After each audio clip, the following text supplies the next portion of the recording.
On est au jour J, comme tu peux le voir. Je suis venu du coup voir mon ami qui est ici, qui a un magasin super beau de montres. Et aujourd'hui, on se retrouve pour unboxer la Richard Mille. Ça va être sympa cette histoire. Et avant même de commencer, je vais vraiment insister là-dessus. Je suis pas là pour flex, pour braguer, pour vous dire que moi j'ai ou quoi que ce soit. J'ai toujours fait ce type de vidéo pour vraiment inspirer des gens et ramener aussi ce qui a été jamais vu en France, parce que personne n'a unboxé cette montre-là que je vais vous montrer, parce qu'elle coûte énormément cher et qu'elle n'est pas très disponible et très liquide sur le marché. Je vais vous la montrer et en même temps, ça va vous permettre vous de vous inspirer et d'apprendre des choses sur le marché des montres. Donc avant qu'on ouvre cette boîte-là et qu'on fasse l'unboxing, je vais quand même vous emmener dans le processus étape par étape, que ça soit de la phase de réflexion à la phase d'achat, par quel moment on passe, parce que c'est une montre aujourd'hui qui a été cotée dans le passé à plus d'1,2 million de dollars, ce qui est assez conséquent. Et si à 25 ans j'ai pu me permettre de faire cet achat-là, c'est que je suis passé par de nombreuses choses, dont un choix qui était assez crucial. Le choix que j'avais à faire, il était assez simple. J'avais le choix entre soit investir l'argent que j'ai mis dans cette montre-là dans un studio, c'est pourquoi pas un bureau privé, ou tout simplement acheter cette montre-là.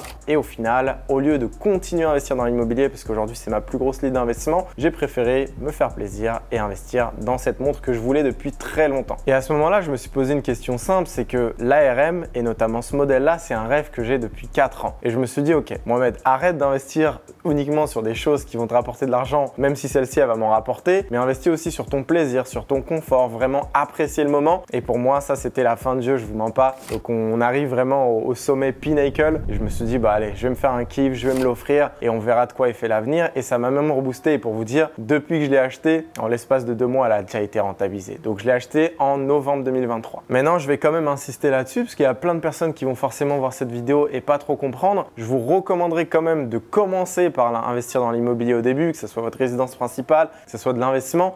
Parce qu'à la différence entre les montres et l'immobilier, c'est que l'immobilier, ça va vous permettre de créer de la valeur dans le temps parce que votre bien va s'apprécier, en plus de vous verser des loyers chaque mois. Or, une montre, ça ne verse pas de loyer chaque mois, même si ça peut également prendre en valeur lorsque vous avez fait le bon choix. Aussi, l'autre point à considérer maintenant que j'avais ce choix crucial à faire et finalement j'ai opté pour la montre, c'est de considérer aussi le fait qu'au final, plus votre fortune commence à grossir, prendre de l'ampleur, plus vous allez allouer des budgets différents à certaines classes d'actifs. Et du coup, pour ma part, en tout cas, l'immobilier, ça représente la plus grosse ligne d'investissement, à peut-être plus de 50% de mon patrimoine. Et du coup, j'ai décidé forcément d'allouer un petit peu plus dans la case montre de luxe, dont cette montre-là que j'ai achetée, qui du coup vient rajouter un petit peu plus d'allocation à cette partie. Par exemple, la faire passer de 2% à 8%. Parce que tout est une question d'équilibre. Et en plus de ça, vous allez vous diversifier et mettre vos œufs à différents paniers. Surtout dans un contexte économique où les choses peuvent changer très vite, où par exemple, tes matières premières peuvent s'apprécier, ton trading peut décroître, ton portefeuille en crypto monter, mais les montres n'ont pas encore décollé. Et pourquoi j'ai décidé d'investir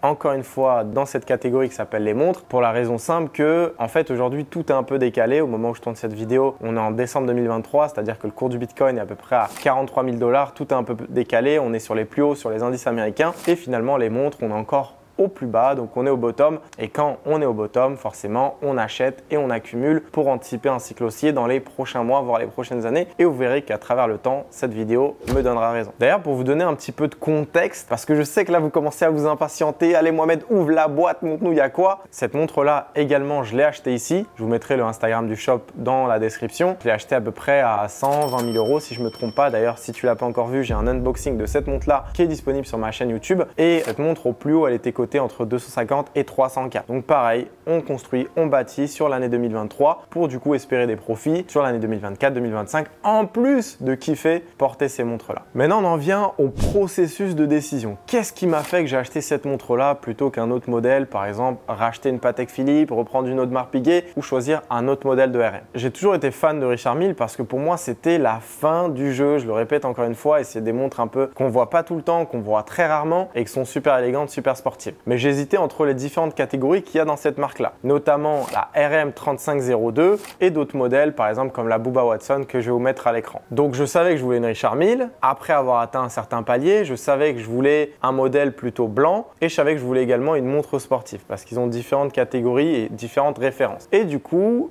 en fonction de la catégorie que tu choisis et la couleur et le modèle, les prix varient. Et au départ, je partais pour investir dans une montre à peu près entre 200 et 300K. Il y a beaucoup de modèles dans ce range-là. Il y a aussi des entry price modèles à peu près à 150-200 000. Et ensuite, il y a d'autres catégories. Il y a la catégorie à 500 000 et plus, il y a la catégorie à 1 million et plus, etc. Le truc, c'est que quand je me suis rapproché de la RM3502, que j'ai commencé à l'essayer en magasin, et moi, je sais comment je suis. Quand je vais en magasin et que j'essaye une montre, j'ai envie de l'acheter directement. Je sais pas attendre, je sais pas voir pour voir, ça me stimule après. Et je sais que quand je vais en magasin, c'est que je suis presque à l'achat. Donc à ce moment-là, j'ai shift et du coup, j'ai acheté la RM3503. Là, vous connaissez la référence et là, je vais vous emmener directement dans la montre pour vous la montrer. Du coup, là, je vais ouvrir la box. Donc là, on y est. Voilà à quoi ressemble la montre, ma pépite, mon petit bijou. Donc comme tu peux le voir, juste là, la RM3503 Rafael Nadal. D'ailleurs, pour ceux qui me suivent sur Instagram, vous avez sûrement vu la même montre que j'ai portée du coup avec le bracelet blanc parce que j'ai pris 2 bracelets en plus, donc le bracelet blanc et le bracelet noir. Maintenant, je vais porter la montre parce que forcément, tu dois la porter pour te sentir bien et mieux. Et je vais vous expliquer un petit peu quel a été le processus de réflexion autour de cette montre. L'histoire avec cette montre, elle commence en 2022 pendant la Coupe du Monde au Qatar, où à ce moment-là, je me suis rendu chez Richard Mille, du coup à Doha, et je leur ai demandé un petit peu les références. J'avais certaines questions que je voulais poser à la conseillère sur place, et au fur et à mesure, on en est venu à échanger, voir toutes les références du catalogue, et moi, mes yeux se sont arrêtés sur ce modèle, la RM3503. D'ailleurs, cette montre-là a été lancée en fin 2021, elle est récente, il me semble que c'est la 3e série de la collection avec Rafael Nadal, d'où le nom RM3503, parce qu'il y a eu la RM3501, RM3502, et là, on en vient à la RM3503. La deuxième question que j'ai posée à mon AD, c'est que je lui ai fait confronter différents modèles et références pour qu'il m'aiguille de la meilleure manière pour que ça aille à la fois côté plaisir, mais aussi côté investissement. Je ne suis pas là non plus pour perdre de l'argent, je suis là pour kiffer, mais aussi pour en gagner. Donc, je l'ai fait croiser avec un autre modèle qui s'appelle la Self-Winding de chez Richard Mille. Je suis venu finalement à prendre ces décisions sur celle-ci. La troisième question que je lui ai posée, c'est où est-ce que la plupart de ses clients qui ont acheté cette montre-là l'ont acheté? À quel prix l'ont acheté? Comme ça, un peu, je situe le sentiment marché. Et la plupart l'ont acheté à plus d'1 million de dollars. Et du coup, lorsque tu comprends ce sentiment-là, t'imagines bien que les gens ont envie de la garder. Et quand moi je l'ai acheté, on était au bottom de la montre, c'est-à-dire à peu près vers les 600K. Quand je décide moi de rentrer à peu près à 600K sur cette montre-là, d'ailleurs je l'ai eu à un meilleur prix, je vous l'expliquerai tout à l'heure, je me dis qu'au final, la récompense que je peux en tirer sur le risque-bénéfice, le risque est faible, c'est-à-dire qu'on peut peut-être descendre de 15-20%, revenir vers les 400 000. Par contre, la récompense qu'il y a à côté, c'est au minimum un x2, voire un x3 et redessiner un plus haut. Donc au plus haut, elle était 1,2 million.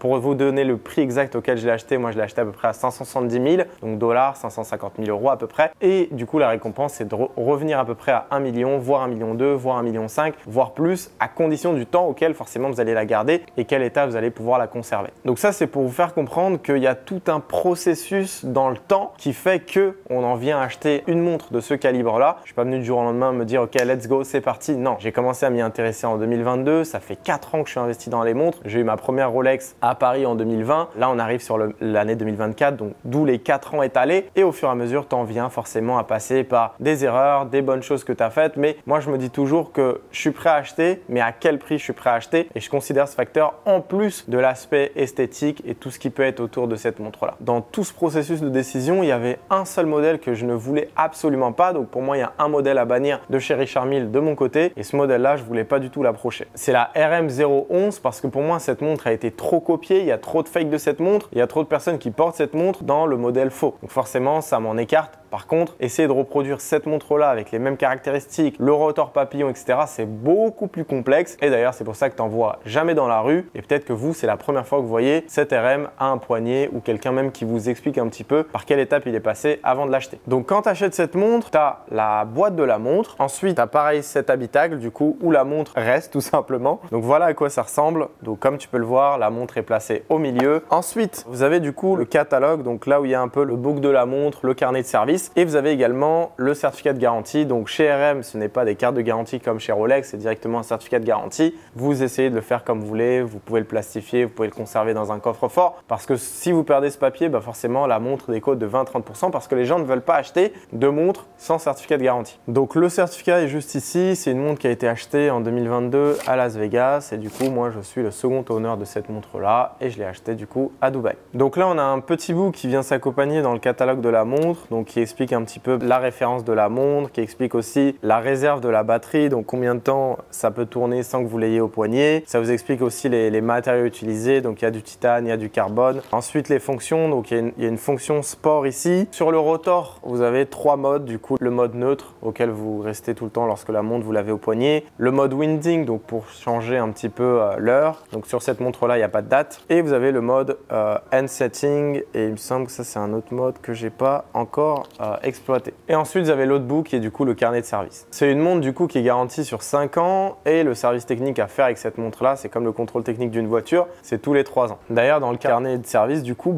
là sur une page il y a écrit First 3 years maintenance. Donc là c'est à ce moment là où ils vont prendre la montre, ils vont observer ce qu'il y a, s'il y a des choses à changer, s'il y a des choses à améliorer. Ce n'est pas une montre aussi qui est garantie à l'eau, vous savez, hein. Je vais pas refaire la même erreur que j'ai fait avec la Patek. Le carnet de service, comment prendre soin, on parle de l'eau, on parle de comment changer les straps si c'est nécessaire, sachant que moi j'en ai 3, comment changer par exemple le temps, etc. et plein d'autres détails qu'il y a dans ce carnet là. Il y en a certains qui vont regarder cette vidéo et qui vont trouver ça dingue de se dire ok, comment est-ce qu'il a pu investir autant, mais au final, pour moi, c'est un gros investissement, mais je comprends aussi que quelque chose d'ultra luxe comme cette montre-là, forcément, ça a un prix en face. C'est réservé à certaines catégories de personnes. Donc moi, j'ai la chance d'être privilégié. Dans ma vie, j'ai travaillé depuis mes 18 ans. Je me suis toujours donné les moyens. Je touche à différentes activités. Je suis trader, je suis investisseur, dans plein de choses différentes. Et forcément, c'est un peu la récompense de tout ce travail qui a été mis en perspective. Et à certains moments, il faut savoir se faire plaisir toujours après avoir investi dans des choses, notamment, comme je le dis toujours, sa résidence principale. Pourquoi pas se faire un portefeuille d'actions au départ, un portefeuille de crypto, et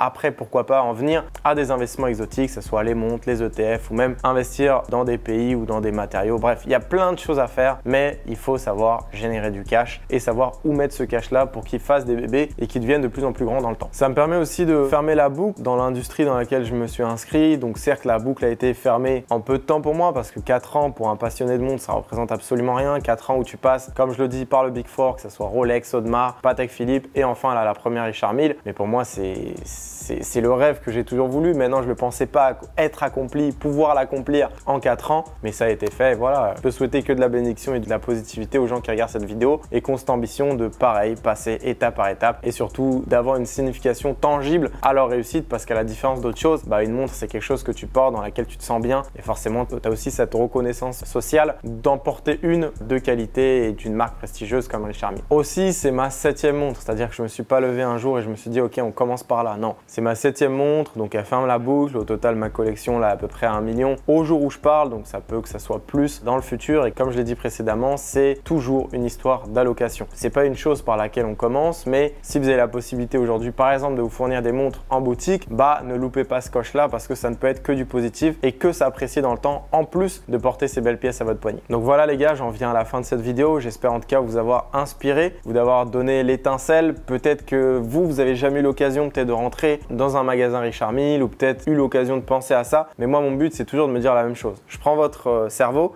et j'essaye de l'étirer au maximum, que ce soit en termes de vision, en termes d'accomplissement que vous pouvez atteindre, les objectifs que vous pouvez vous fixer. Et c'est toujours en regardant ce que les autres peuvent devenir qu'on peut soi-même s'estimer à juste valeur de ce qu'on peut devenir. Et si c'est un milieu qui ne te parle pas, c'est ok aussi. Mais en tout cas, si tu te donnes les ambitions, si tu te donnes les moyens de ta propre réussite et que tu fais ça de manière répétée pendant des années, forcément, tu arrives à un endroit. N'hésite pas en tout cas à mettre un petit like pour la vidéo, ça aide toujours au référencement, à t'abonner à la chaîne si ce n'est pas déjà fait. Et si tu n'as pas encore vu l'unboxing sur la Patek, je te renvoie vers cette vidéo et je te souhaite le meilleur pour la suite.